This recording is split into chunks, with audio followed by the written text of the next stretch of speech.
everybody. We're getting really good at using Google Spaces. Here's a couple of quick tips for how to take the next step. So first of all, you'll notice I have a lot of Google Spaces that I'm in.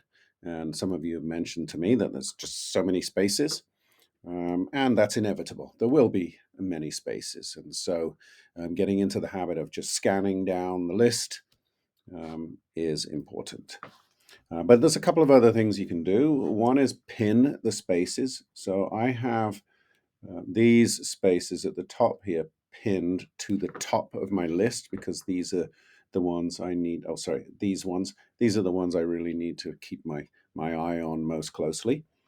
And to pin it, so let's say I wanted to pin the SFPS campus, I'd go over to these three dots, I'd click that, and I would pin it, and that would then be kept at the top so that as soon as I open up Google Spaces, I can see those ones and see if there's any notifications.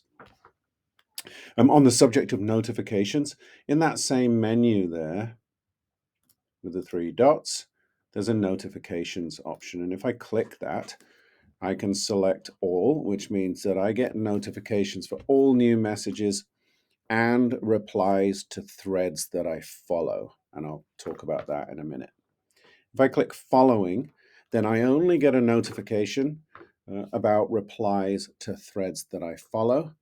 And if somebody has put the @ symbol in front of my name and mentioned me in that. And if I switch it off, it means I get no notifications at all from that space. And that's an interesting one because really, if you don't want to be notified about anything in that space, then maybe you don't need to be in that space also. And just on the subject of being in spaces, if there's a space there that was set up for a temporary purpose, you should leave that space. That's how you can declutter your list. So, for example, we had a group of people recently who did some PD on Number Talks, and I made a space, a temporary space for that group of people. You can go in there if you're in that space, and you can leave it. And that then removes it from your list and declutters your list and keeps it short. So taking responsibility for that is the best way to reduce the number of spaces that you have in your list. Next interesting thing is following a conversation. So this is connected to replying in the thread. So for example, I just sent a message to all the teachers in the upper primary team. Here's the message. Now, instead of writing my reply there below, I reply in the thread. That keeps the space decluttered, and it totally organizes the conversation in a thread, which makes it much easier to track. If we keep replying here, it's just going to become messages stacked on top of each other, and nobody knows whether that's related to a previous question or not, or is it a new subject?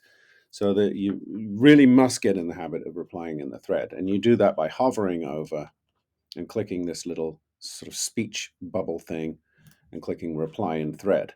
Now that means then I type my reply and it's organized underneath the original message.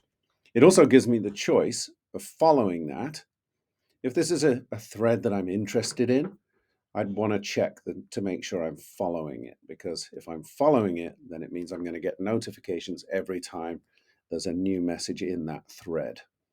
If it was just enough for me to see it and think, oh, people are talking about that, but I'm not that interested in the ongoing conversation, then I would deselect following. That means I'm no longer going to get notifications that appear on my list of spaces and that are telling me I need to engage with it. And again, that's another way of freeing up space and freeing up your mental space. I think that's it. So I did promise it would be short. So there you go. A few quick tips.